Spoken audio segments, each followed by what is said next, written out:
Welcome back in the revision class of learning. Today we will start to revise the lesson why do we fall ill. Actually this is a very important and having the good number of weightage for your examination. So let us start the chapter why do we fall ill, and in this chapter what are the basic terms have been used. So first of all we will discuss about that, and then we will start the classification of disease and the causal organisms and what is the impact of diseases. Even we will also study about the means of spread of diseases, and lastly we will discuss about the immunity, vaccine and immunization program. So let us see the first thing, that is why we fall ill. The basic terms are, first concern is the health and healthy, right? Health is what? It is the state of well-being of your physical, mental, social and reproductive. So what is the condition of the health? Health is the sum of the total well-being of your social, mental, physical and reproductive. Is it clear? Why all these 4-5 sub terms have included there? It is because if you are living in a society and if your social behavior is not so good, then you will be under stress or you will not in a good mood. If your mentality or if your psychological or physiological functioning is even odd, then it is also awkward to survive with the people. And it is the reproductive health. Why do we call the reproductive health? Because when we mature, so reproduction is one of the important aspect of our life, because it is obviously used in the generation of the individuals. So health is what? It is the state of social, mental, physical and reproductive.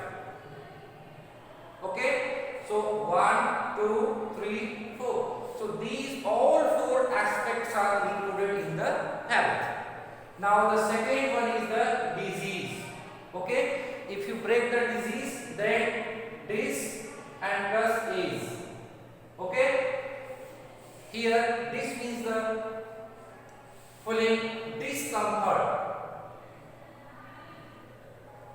Okay, so discomfort is a disease. It means when your social, mental, physical and reproductive aspects are not running well and you are feeling unwell, you are feeling bad and even you are feeling the discomfort in all these aspects, so that we call the disease. Oh, okay. So disease is a condition of non-well-being of your reproductive, physical, social, mental aspect. So this is the term disease. So we have covered the 2 terms, that is the health and the disease. Okay, both are complementary to each other. If you are having the good health, it means you are having a good system of the body. If you have the bad health, that means your health condition is poor. Now come to the pathogen and pathogenicity. You know that whatever the diseases are brought in our body or develop in our body is behalf of the some of the microorganisms, and that microorganisms are bacteria, virus, fungi, nematodes and some of the worms. So what is the meaning of pathogen? It is the disease causing agents. And what are that agents? That agents include virus, bacteria,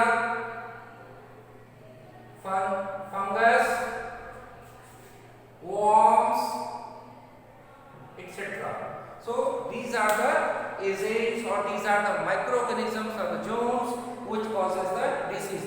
Now the another term is here pathogenicity. What is the meaning of pathogenicity?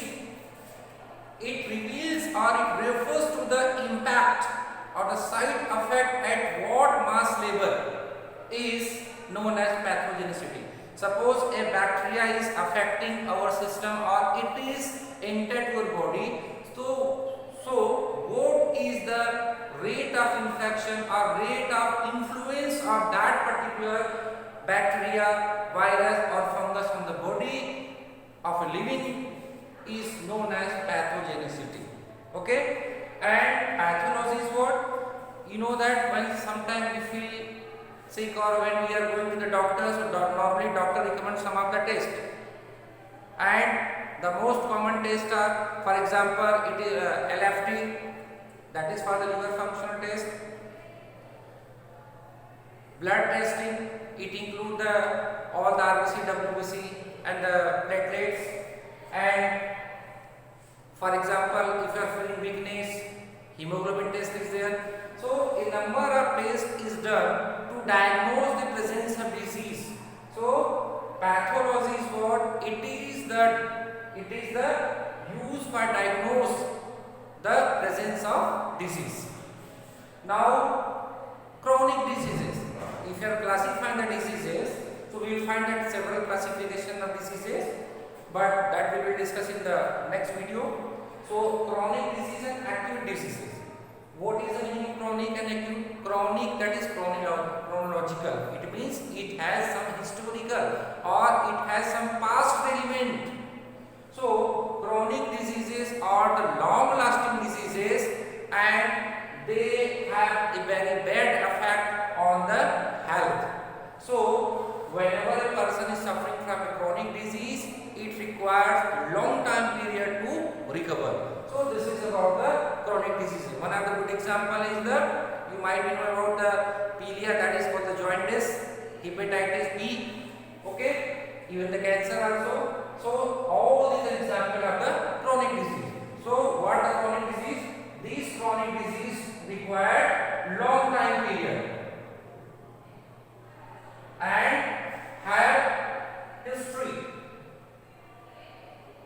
On the other hand, acute, it have less side effect on the body and it is easily controlled. And almost of us have been suffered from the common cough and cold, even the fever also. So it hardly takes 3 to 4 days to recover. So acute diseases are a type of disease which have less effect on the health and it is easy to cure and undergo soon recovery.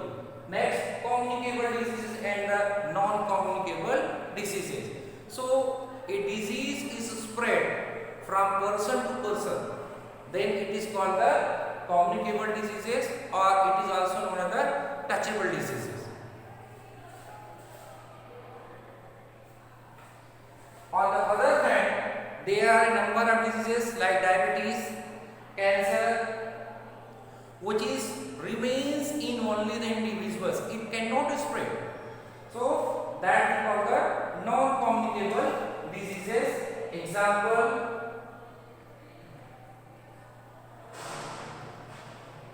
cardiac arrest, that is related with the heart,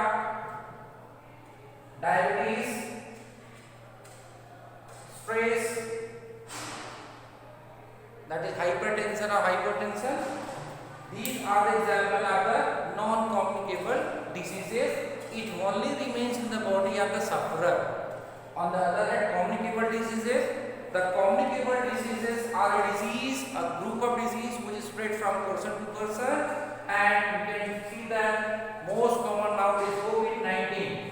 COVID-19 is one of the communicable disease and the entire world is suffering from that. So a communicable disease are spreading from person to person, and whenever the communicable diseases are there, it requires a medium to spread.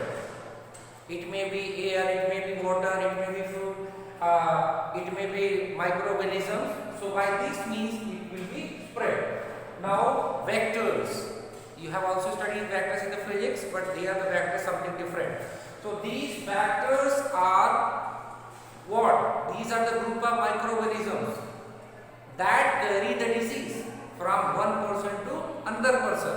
So vectors are disease carrier. What are they? It is disease carrier. So disease are carried out from one person to another, that is called vector. I can give the example of some of the vectors. You know the housefly also. You have seen about the malaria, that is the mosquitoes. So what is the role of here? This housefly or mosquito, they spread the disease from a unhealthy to the healthy one. Now come to the vaccines. What is the meaning of vaccines here? Normally when we born, first of all, doctor introduce medicated or it provides us some medicines, and those medicines first of all is the vaccine. First vaccines that enter to our body is from our mother, and it is from the mother's milk. Okay, when a baby is born, the first milk which is served by a baby is containing a good number of vaccines, and from there our immunity system starts. So what is a vaccine? Vaccines are the heat killed or chemical treated or attenuated strain of the microorganisms which are given to our body either oral drop or through the injection. You might know about the oral polio vaccine. Oral polio vaccine, OPV, hepatitis B vaccine, hepatitis C vaccine, BCG, DPT. These are the examples of the vaccines.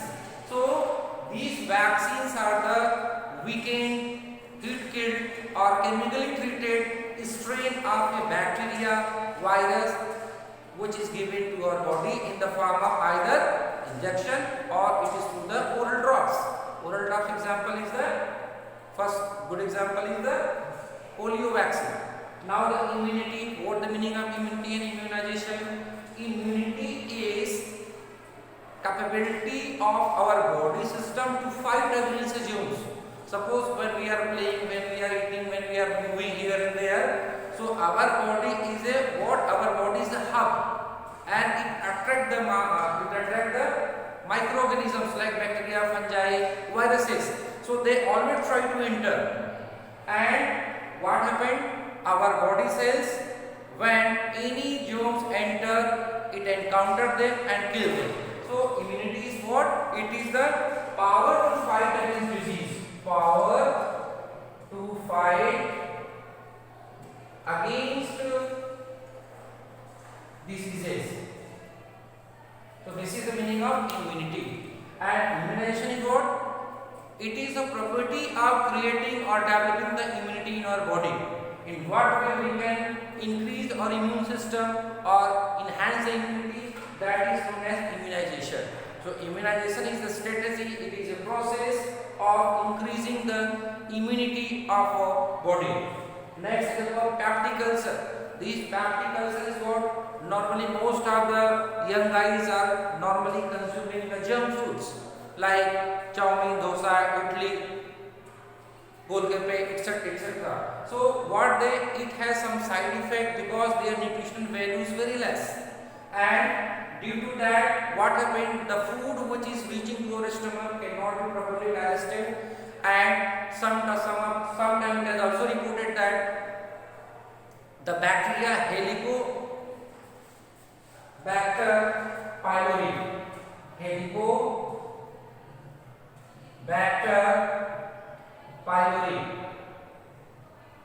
These Helicobacter pylori is responsible to cause the peptic ulcer.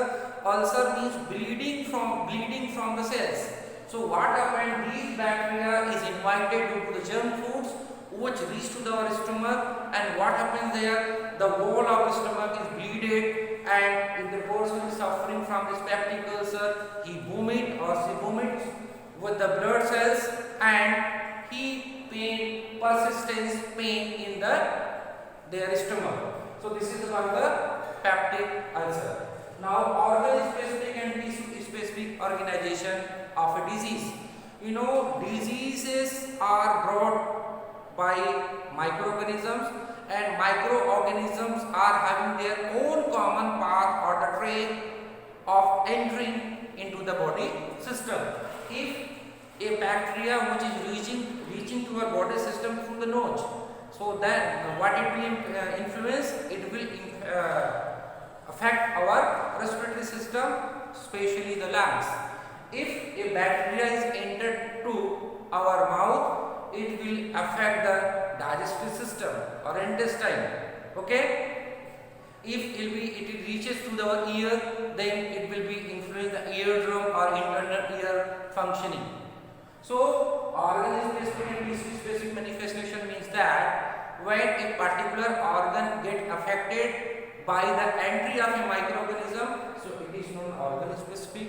When a particular bacteria or pathogen is entered to the blood cells or through our mouth system or our respiratory system or through our eyes, so it will be affecting or it will be affected the tissues of a particular organ. So when a tissue is affected by the impact of the disease causing microorganism, so that is called the tissue specific manifestation. So this is the general description today's we have discussed, and you are requested to please watch out the video twice and thrice, and whatever your questions are there, you are most welcome to raise it. Thanks for watching.